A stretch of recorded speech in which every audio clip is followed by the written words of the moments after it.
Not long ago, my neighbor's house was on fire. Someone called the fire department, and when I heard them coming, I walked in the middle of the road and flagged them down. One of the firemen stepped out and stated, "We are responding to a house that is on fire," and asked if it was my residence. I stated no, pointing them to my house I was standing in front of. I let them know that my house is important also. Please spray mine with some water. They agreed that all the houses in the neighborhood were important, but your neighbor's house is the one in flames right now. The one on fire is the one that needs attention. Let love free you. Don't take the bait. Cause there's never ever a good time to hate. There's never a good time to hate. Never a good time to hate. Never. We're going to lay down to stand up and make a stand against this. And hopefully we can make this world a better place for everyone, where everybody can feel safe. What we saw is tens and hundreds of cities throughout the country mobilizing, protesting, and saying enough's enough. And so when we think about racial injustice and when we think about the world we live in, we realize that it doesn't take one leader or one person, it takes all of us as a collective matter to say to our people that represent us, enough's enough. Let's figure out a new way to make America better, because we are better than this. Hi, I've wanted to be here to support the black community. I definitely feel that they are experiencing extreme hardships at the hands of our police and throughout society, and I just wanted to show my support. I also think as a white person, our lives have been easier, and the quicker that we acknowledge that, and we can't do anything about the privilege that we're given, but we can do something about making sure we correct it. And it's important to acknowledge that, and it's important to show up and show your support in person as well as on social media and wherever else it manifests itself. I feel like through the 27 years that I've been on this earth, that we've been fighting for so long, and this is an opportunity for us to finally bring about change and hopefully provide a better future for the further generations. I feel the need that we need to honor the life of George Floyd and all the other people that have been involved in police brutality.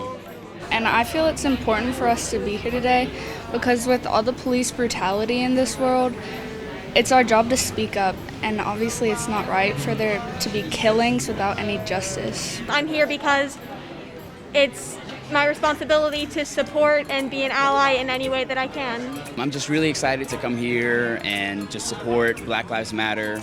I think it's really important that everyone is advocating, everyone is marching, and everyone is standing up for what we believe in, because if not now, then when? I think it's important to be here today because I've been complicit in systemic racism. I have been the huge benefit from white privilege, and I thought I knew, and I didn't. So I'm here today because I think it's important for all of us to realize that the systems we've benefited from, and show our support for a community that needs more support. I feel it's important to be here today because Black Lives Matter, first of all and foremost. Our Black citizens, our Black brothers and sisters are in trouble and have been in trouble for the past 400 plus years. And unfortunately, for a lot of us, we're just waking up to that. But we are here now to stand up with them and to support them and advocate for them. So I'm here to lift up their voices and to make sure that they are heard and supported from here on out, to make sure that they are no longer discriminated against, treated poorly, killed, murdered in our streets. And I hope that by being here, I can continue to support them and show the world that this is one of the most important causes that they can be paying attention to today. Never a good time to hate. There's never a good time to hate. Never. What's wrong with the world? People are crazy. I thought it was important to be here today because I watched the video of what happened to George Floyd, and it was the most horrific thing I've ever seen in my lifetime. Black Lives Matter, and we have been mistreated by the police for much too long. And it's time for us to make a change in this country so that everyone can have the same rights and enjoy the same liberties. And I'm here today to support this rally because Black lives do matter. As a white person, I have not been discriminated against based on the color of my skin. And that's something that I can never fully understand. But I want the Black community to know that there are people that stand with them, even if they cannot understand. The reason why I came out, I'm an educator, and I want to be part of the solution. And I want my students to know, all my students to know that this affects all of us. And I'm here to learn. I'm here to be able to, whatever I can glean from here and my participation here, to be a more effective educator in the classroom and just an effective human being in my community. And that's why I'm here today. Well, I'm glad to be a part of it, to experience protesting, peace protesting, you know, for what's right.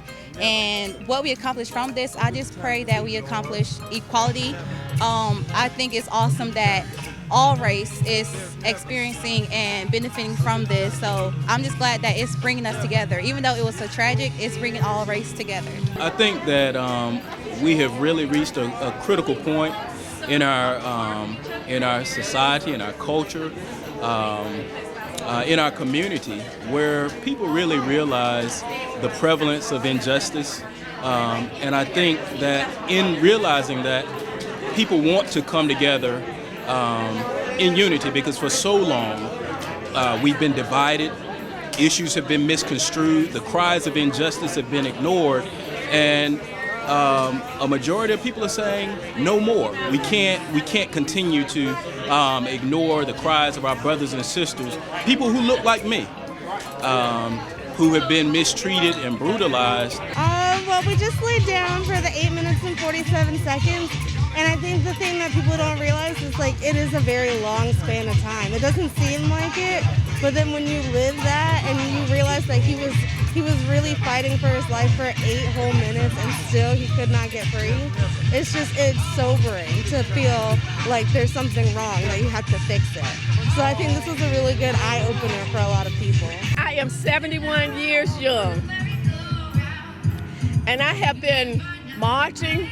When Dr. King had us marching, I marched then. And God, it is time for us to be able to have our freedom and not have to do this. I have children, I have grandchildren, I have great-grandchildren, and I want them to be able to live in a world where they can walk the streets, can jog if they want to, can ride their bicycles if they want to, and not have to be worried about being pulled out of the car, put on the ground, treated like they're not human. So I will stand, 71, I will stand at 81 if I have to. But I'm believing that this time we're gonna make a change and it's gonna come forth. And I give God the praise for all of it. Never a good time to hate. There's never a good time to hate. Never. Got to be free.